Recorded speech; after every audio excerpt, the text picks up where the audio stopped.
നമസ്കാരം. തനിക്ക് പറയാനുള്ളതെല്ലാം തുറന്നു പറഞ്ഞും രണ്ടാം പിണറായി സർക്കാർ ഒരു സംഭവമല്ലെന്നും സൂചിപ്പിച്ചും ടേം വ്യവസ്ഥയെ പരിഹസിച്ചും താനിപ്പോഴും ഒരു ഫൈറ്ററാണെന്ന് തുറന്നു പറഞ്ഞും വീണ്ടും മത്സരിക്കാൻ ആഗ്രഹിക്കുന്നുവെന്ന് സൂചന നൽകിയ മുൻ മന്ത്രിയും CPM-ലെ മുതിർന്ന നേതാവുമായ G. സുധാകരൻ. മാതൃഭൂമി ഓൺലൈനിൽ ബിജു പങ്കജിന് നൽകിയ അഭിമുഖത്തിലാണ് സുധാകരൻ മനസ്സ് തുറന്നത്.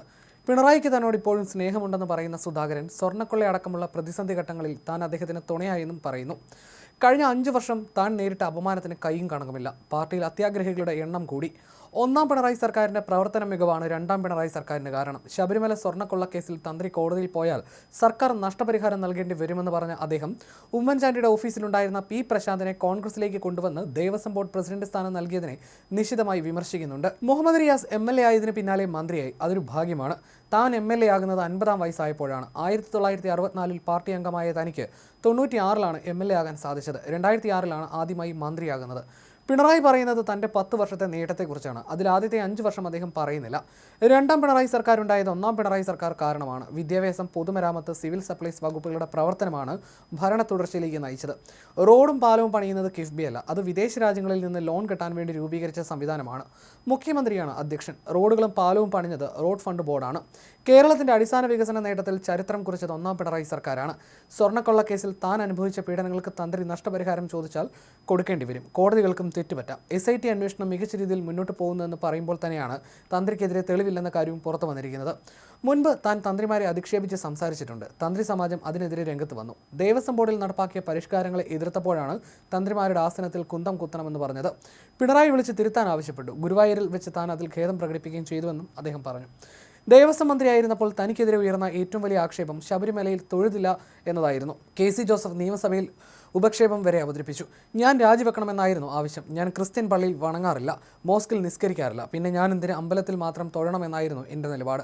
കമ്മ്യൂണിസ്റ്റുകാരന് ഒരു മനുഷ്യനോടും കൂറില്ല. പ്രാർത്ഥന വിശ്വാസികളുടേതാണ്.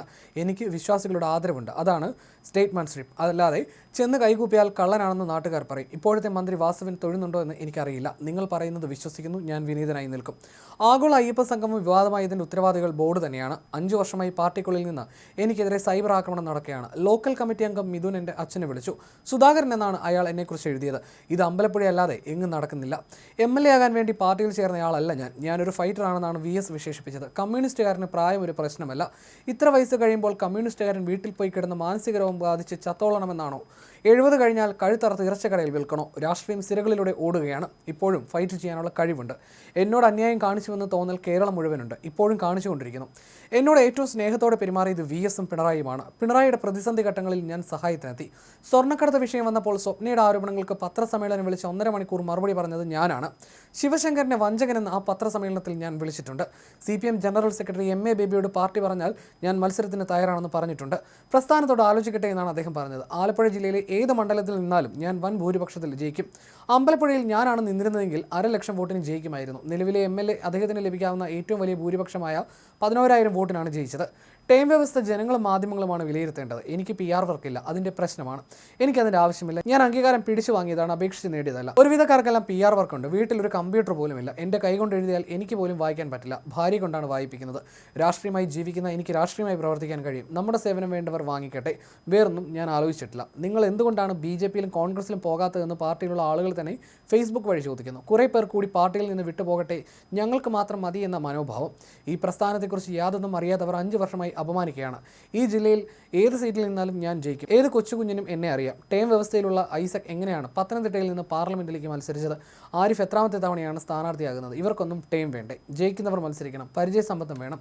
പാർട്ടിക്ക് എപ്പോൾ വേണമെങ്കിലും ഒരാളെ മാറ്റാം. അതിന് ടേം പറയേണ്ട കാര്യമില്ലെന്നും അദ്ദേഹം പറയുന്നു. ഒരാളെ മാറ്റുന്നതിനെക്കുറിച്ച് ചർച്ച സംഘടിപ്പിക്കേണ്ടി വരും. അതിനാണ് ടേം വെച്ചത്. ഇതാകുമ്പോൾ ചർച്ച വേണ്ട. പ്രായം പുറത്ത് പറയാൻ മടിക്കും. അത്യാഗ്രഹം രാഷ്ട്രീയത്തിൽ കുമിയുകയാണെന്നും G. സുധാകരൻ പറയുന്നു. ആർക്കും ഏത് പോസ്റ്റും കൊടുക്കാം, അതിനവർ റെഡിയാണ്. ഇന്ന് വരെ കേരളത്തിൽ മുഖ്യമന്ത്രിയെ ചൊല്ലി കമ്മ്യൂണിസ്റ്റ് പാർട്ടിയിൽ തർക്കമുണ്ടായിട്ടില്ല. അറിയാം, ഇതിന് യോഗ്യൻ അദ്ദേഹം തന്നെയാണെന്ന്.